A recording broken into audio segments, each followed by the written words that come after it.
Reading stories in English is not just a journey into fascinating worlds, but also a powerful tool for learning and mastering the language.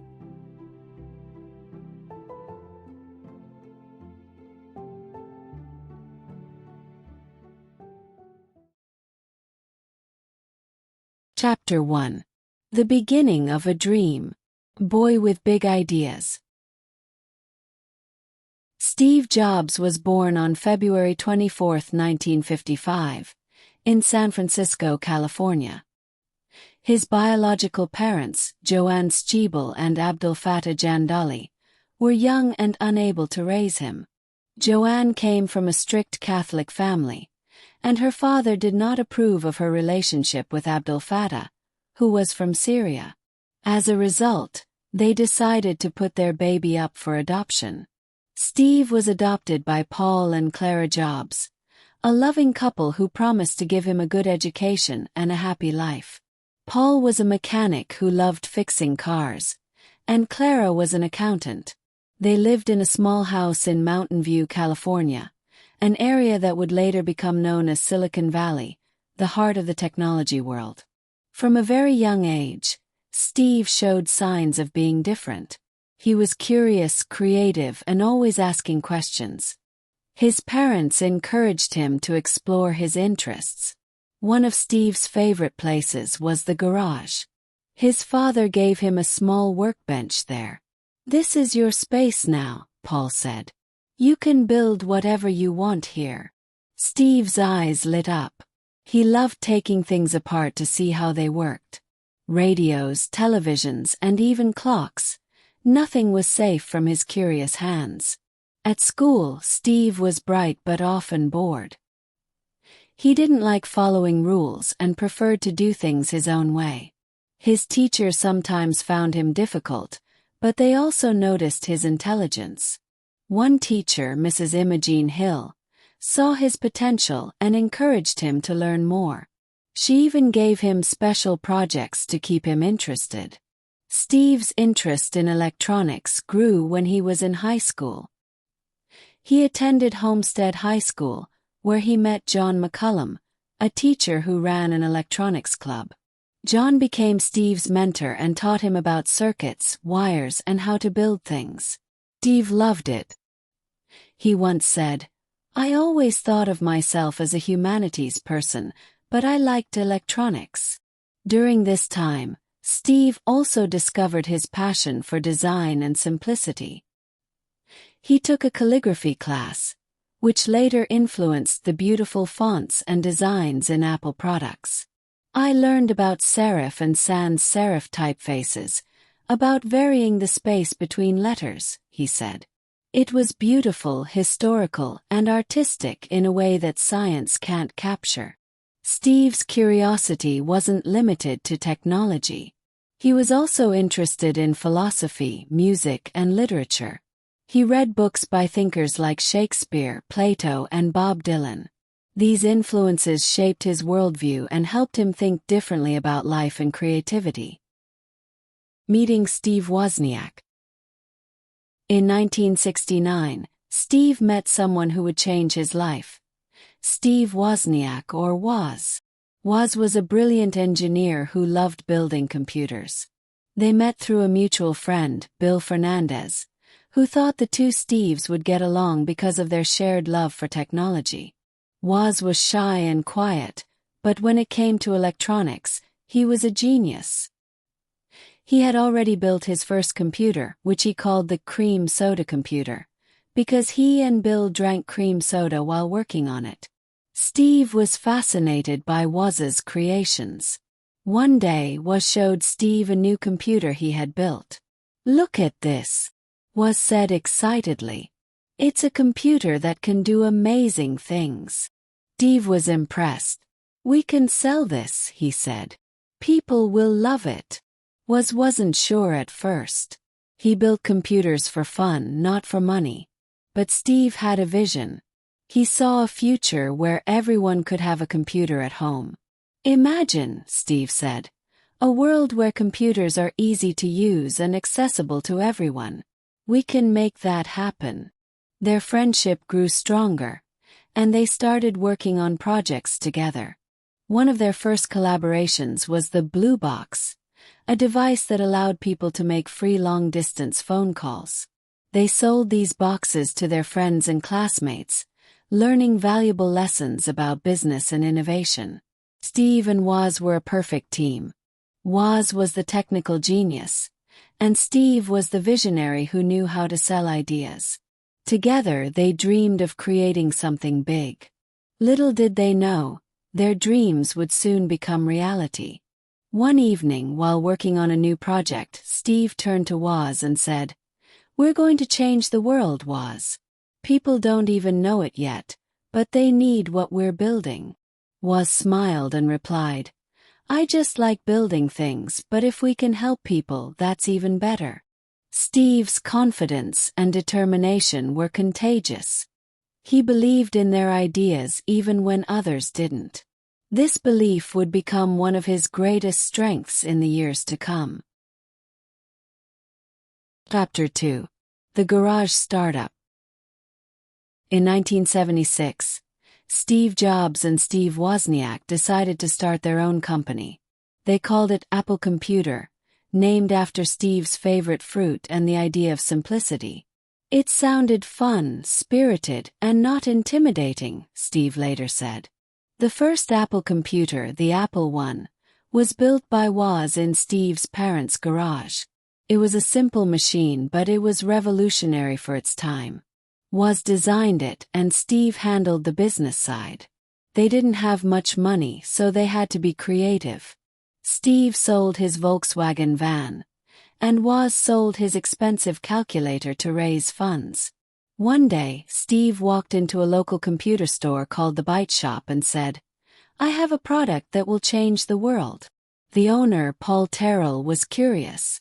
Steve showed him the Apple I, and Paul agreed to buy 50 units. This was their first big break. Steve and Woz worked day and night to build the computers. Steve's garage became their factory, and his family helped with the assembly.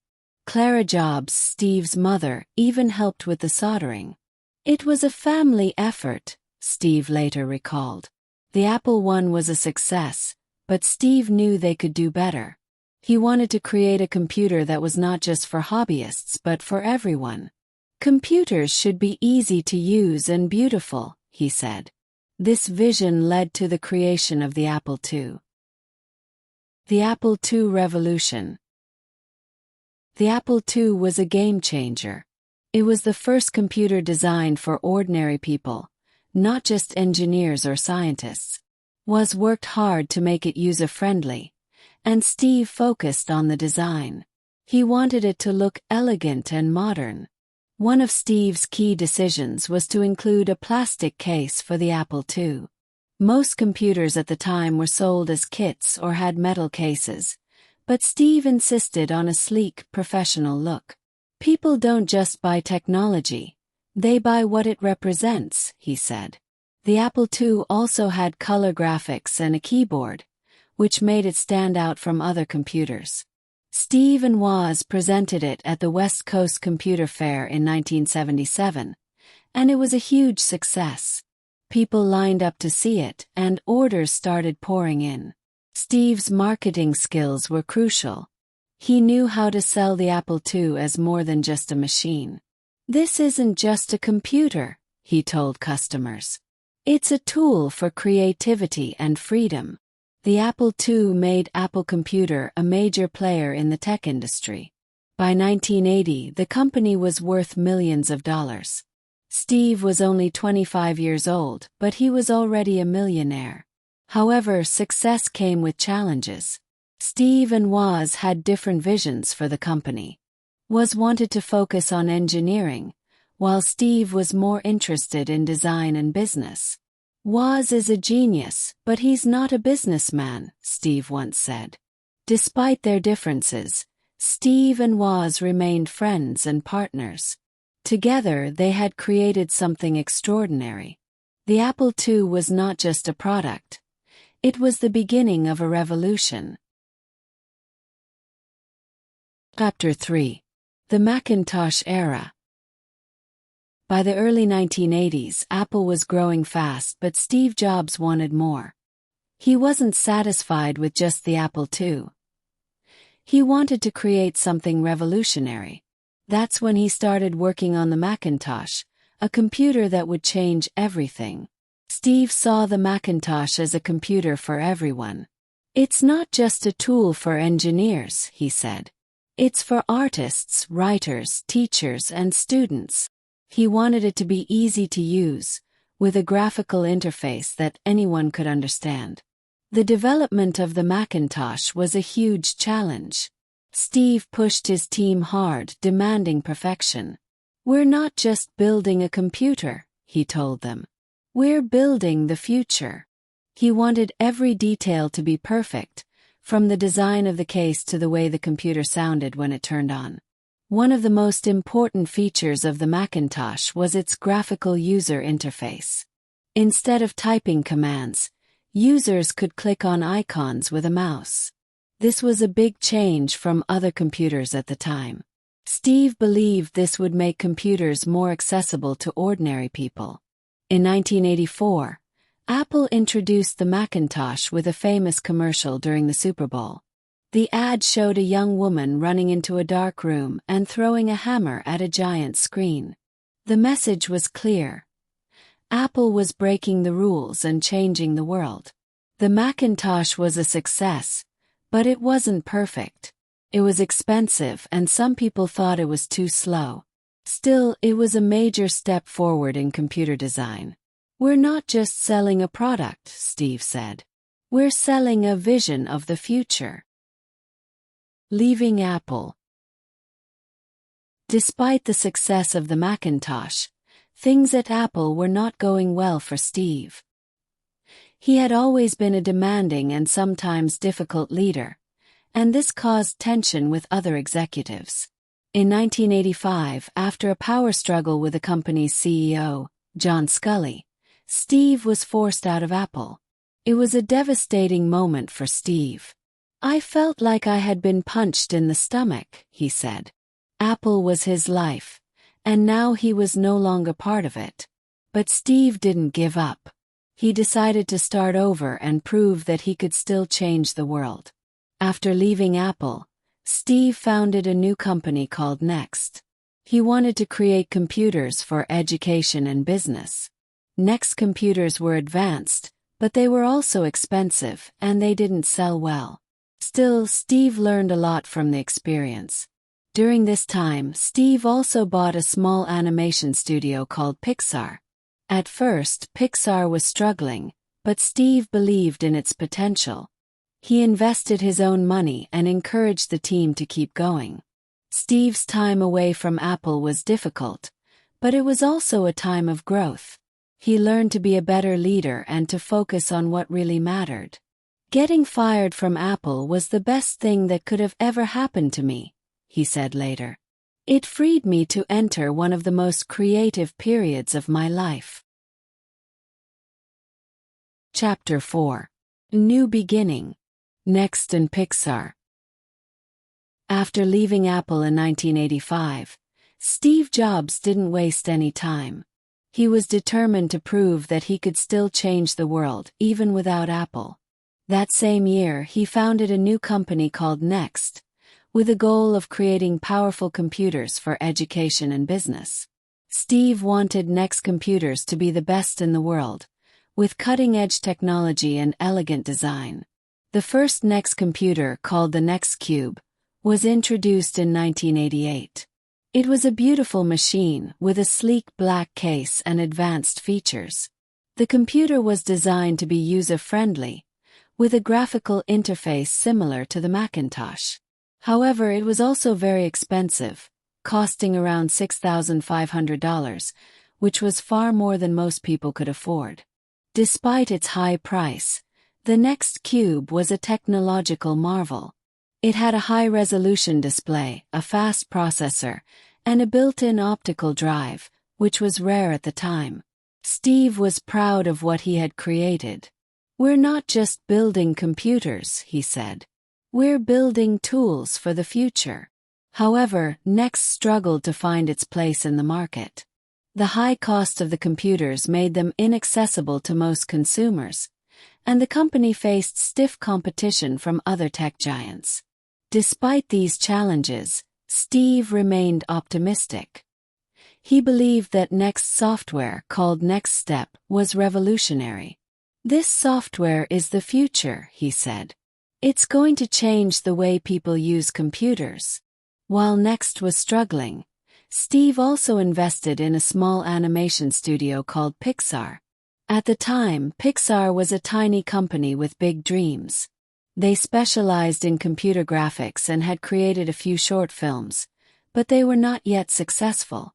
Steve saw potential in Pixar and decided to support them. He invested millions of dollars and encouraged the team to keep pushing the boundaries of animation. Pixar's early years were difficult. The company struggled to make money, and Steve had to invest more of his own funds to keep it afloat. However, he never lost faith in the team. "I believe in what you're doing," Steve told the Pixar team. "You're going to change the world." Toy Story and success. In 1995, Pixar released its first feature film, Toy Story. It was the first ever full-length computer-animated movie, and it was a huge success. People loved the story, the characters, and the groundbreaking animation. The film was a critical and commercial hit, earning over $373 million worldwide. Steve was thrilled. "This is just the beginning," he said. "We're going to make more movies that people will love." Toy Story not only made Pixar famous but also proved that Steve's investment had paid off. The film won numerous awards, including a Special Achievement Academy Award for its innovative animation. The success of Toy Story transformed Pixar into a major player in the entertainment industry. Steve, who had initially seen Pixar as a side project, now realized its potential. He became more involved in the company, helping to guide its growth and expansion. "We're not just making movies," Steve said. "We're creating art." Around the same time, NeXT was struggling to sell its computers. However, the software developed by NeXT was highly advanced, and it caught the attention of Apple. In 1996, Apple decided to buy NeXT and bring Steve Jobs back to the company he had co-founded. Steve's return to Apple marked the beginning of a new era. He brought with him the technology and ideas from NeXT, as well as the lessons he had learned during his time away. "I'm back," Steve said, "and we're going to make Apple great again." The acquisition of NeXT was a turning point for Apple. The company was struggling at the time, and many people had lost faith in its future. But Steve was determined to turn things around. He introduced new products, streamlined the company's operations, and focused on innovation. Steve's time away from Apple had been difficult, but it had also been a period of growth and learning. He had faced challenges, taken risks, and ultimately succeeded in creating something new. Now he was ready to bring that same energy and vision back to Apple. Chapter 5. The Return to Apple. In 1996, Apple was in trouble. The company was losing money, its products were outdated, and many people had lost faith in its future. That's when Apple decided to buy NeXT, the company Steve Jobs had founded after leaving Apple. The deal brought Steve back to the company he had co-founded more than 20 years earlier. Steve's return to Apple was a moment of hope for the struggling company. "I'm back," Steve said, "and we're going to make Apple great again." He knew it wouldn't be easy, but he was determined to turn things around. One of Steve's first moves was to simplify Apple's product line. At the time, Apple was making too many different products, and it was confusing for customers. Steve decided to focus on just 4 products: a desktop computer and a laptop for professionals, and a desktop computer and a laptop for consumers. "We need to focus on what we do best," Steve said. Steve also brought with him the technology from NeXT, including the NeXT operating system. This software would later become the foundation for Mac OS, the operating system used in Apple computers today. "This is the future of Apple," Steve said. But Steve's return wasn't just about technology. It was also about culture. He wanted to bring back the spirit of innovation and creativity that had made Apple successful in the first place. "We need to think differently," Steve told his team. "We need to take risks and push boundaries." Steve's leadership style was demanding, but it was also inspiring. He pushed his team to do their best work, and he wasn't afraid to make tough decisions. "We're not here to make average products," Steve said. "We're here to make the best products in the world." The iMac revolution. In 1998, Apple introduced the iMac, a new computer that would change everything. The iMac was unlike any computer people had ever seen. It had a colorful, translucent design that made it look more like a piece of art than a machine. Steve was heavily involved in the design of the iMac. He wanted it to be simple, beautiful, and user-friendly. "We're not just making a computer," Steve said. "We're making something that people will love to have in their homes." The iMac was a huge success. It sold millions of units and helped Apple regain its place as a leader in the tech industry. People loved the iMac's design, and it became a symbol of Apple's comeback. "This is just the beginning," Steve said. "We're going to change the world again." The success of the iMac was a turning point for Apple. It showed that Steve's vision and leadership were exactly what the company needed. Under Steve's guidance, Apple began to innovate again, creating products that were not only functional but also beautiful and easy to use. Steve's return to Apple was a reminder of his ability to inspire and lead. He had faced many challenges in his life, but he had never given up. Now he was back at Apple, ready to take the company to new heights. Chapter 6. The iPod and Beyond. The Music Revolution. In 2001, Apple introduced a product that would change the way people listen to music. The iPod. The iPod was a small, portable device that could hold thousands of songs. It was easy to use, with a simple interface and a scroll wheel that made it easy to navigate through music. Steve Jobs saw the iPod as more than just a music player. "This isn't just a gadget," he said.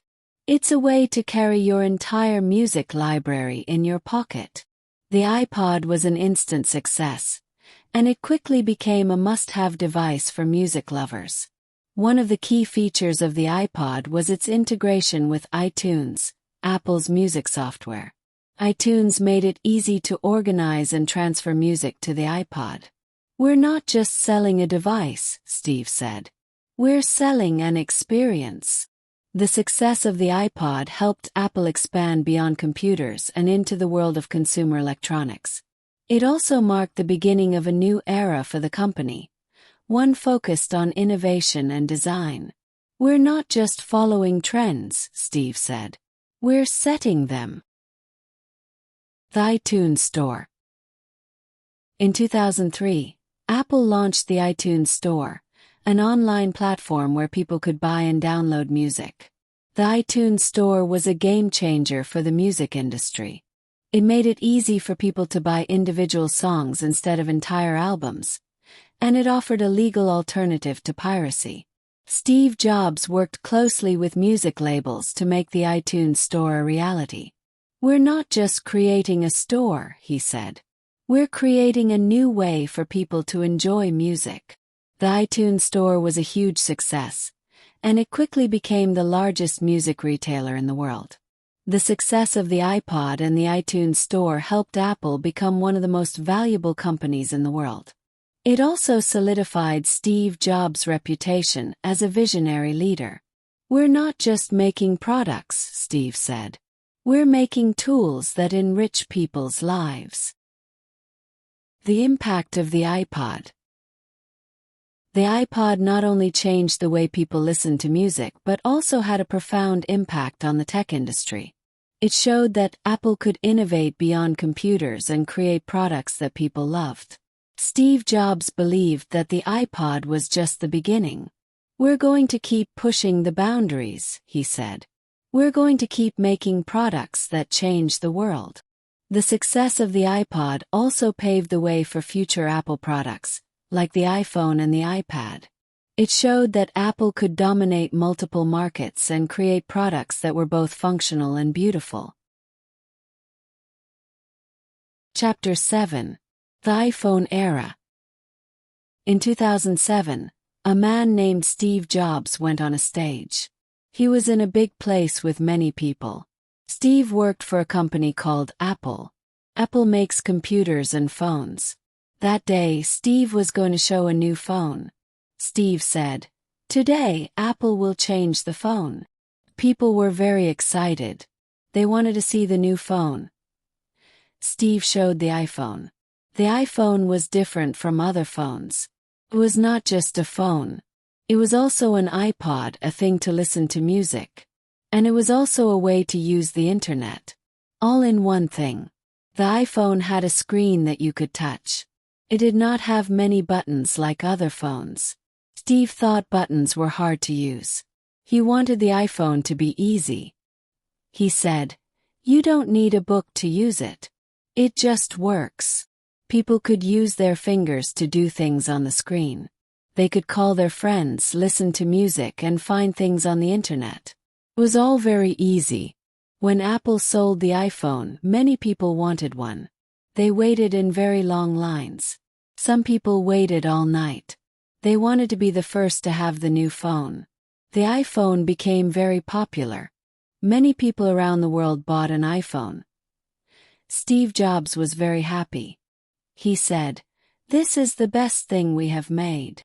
The iPhone changed the lives of many people. Before, phones were only for talking.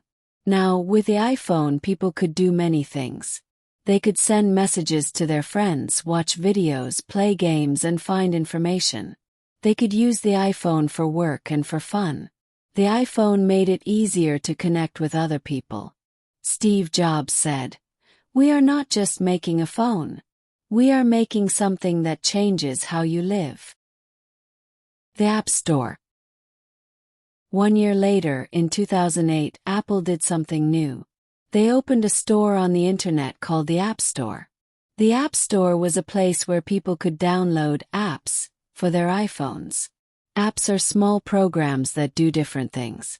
There were apps for games, for work, for learning, and for many other things. Steve Jobs thought the App Store was a good idea. He said it was good for people who make apps and for people who use apps. People who make apps can sell their apps in the App Store. People who use apps can find many useful apps. Steve Jobs said, "We are making a new way to buy and sell. People who make apps can make money, and people can find apps that help them." The App Store became very popular. Millions of people downloaded apps. There were apps for almost everything. You could find apps to learn languages, to take pictures, to draw, and to do many other things. The iPhone became even more useful. Now people could do many more things with their iPhones. Steve Jobs was very happy. He said, "This is just the start. We will keep making new things." The iPhone and the App Store made Apple a very big company. Apple sold many iPhones and many apps. Steve Jobs became very famous. People thought he was a very smart leader. Steve Jobs said, "We are not just making things. We are making tools that help people." The iPhone and the App Store changed the world of phones. They made phones more than just phones. They made phones tools for life. Chapter 8. The Legacy. Health Challenges. In 2003, Steve Jobs received some bad news. Doctors told him he had a rare form of pancreatic cancer. At first, Steve tried to ignore the problem. He believed in alternative medicine and thought he could heal himself without surgery. But as time passed, his health got worse. In 2004, Steve finally had surgery to remove the tumor. After the surgery, he seemed to recover, but the cancer came back. Over the next few years, Steve faced many health challenges. He had to take time off from Apple to focus on his treatment. Despite his illness, Steve continued to work. He believed in what he was doing and wanted to keep creating. "Remembering that I'll be dead soon is the most important tool I've ever encountered," he said. "It helps me make the big choices in life." Steve's health problems were a reminder of how fragile life is. But they also showed his strength and determination. Even when he was sick, he kept working on new ideas and products. The end of an era. In 2011, Steve Jobs' health got worse. He knew he didn't have much time left. In August of that year, he resigned as CEO of Apple. "I have always said if there ever came a day when I could no longer meet my duties and expectations as Apple's CEO, I would be the first to let you know," he wrote in a letter to the Apple community. Unfortunately, that day has come. On October 5, 2011, Steve Jobs passed away. The news shocked the world. People everywhere mourned the loss of a visionary leader. Steve's family, friends, and colleagues remembered him as a man who changed the world. Steve's legacy lives on in the products he created and the company he built. Apple continues to innovate and create products that change the way we live. But more than that, Steve's legacy is in his ideas. He believed in simplicity, design, and the power of technology to improve our lives. Steve once said, "Stay hungry, stay foolish." These words remind us to keep dreaming, keep learning, and keep pushing the boundaries of what's possible. Steve Jobs may be gone, but his vision and his spirit continue to inspire people around the world. Dream big, change the world. The life of Steve Jobs shows us that dreams can change the world.